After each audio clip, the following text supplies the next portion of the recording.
One other very, very important aspect of ML ops from a business perspective, which is being able to explain your predictions.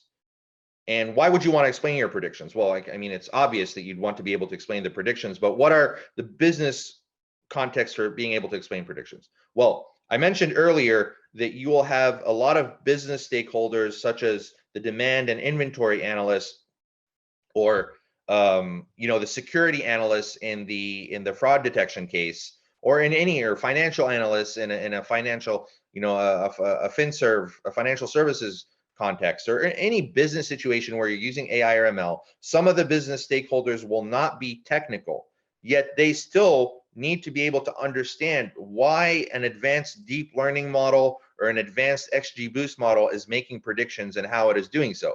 So you want to explain the predictions after the fact. Beyond just being able to explain it to business stakeholders, there are also deeper reasons why you want to do so. You want to be able to confirm. In some situations, there will be regulatory considerations.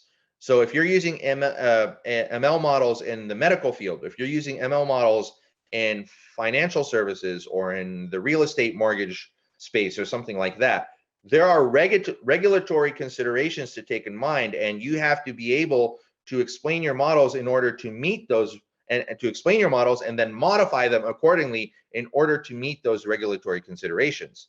For example, if you have a model that predicts a likelihood to default on a loan, you want to make sure that that model falls within whatever regulatory frameworks happen with loans and mortgages and so on.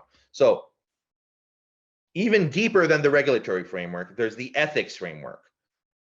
AIs and ML models are only as good as the data and the humans who train them. And unfortunately, we still have a lot of bias involved in our data and in our processes. And in order to be able to remove the bias, we would have to, the first step in being able to remove bias from a model is to be able to understand why a model is making prediction. So for example, if we have,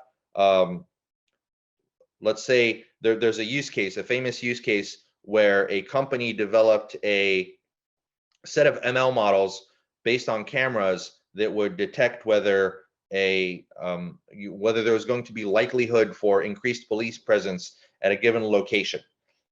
And that model was trained, it was evaluated, it gave pretty good predictions, and then they went and they deployed it in real world scenarios, and they discovered that, lo and behold, the model was giving a lot of false positives.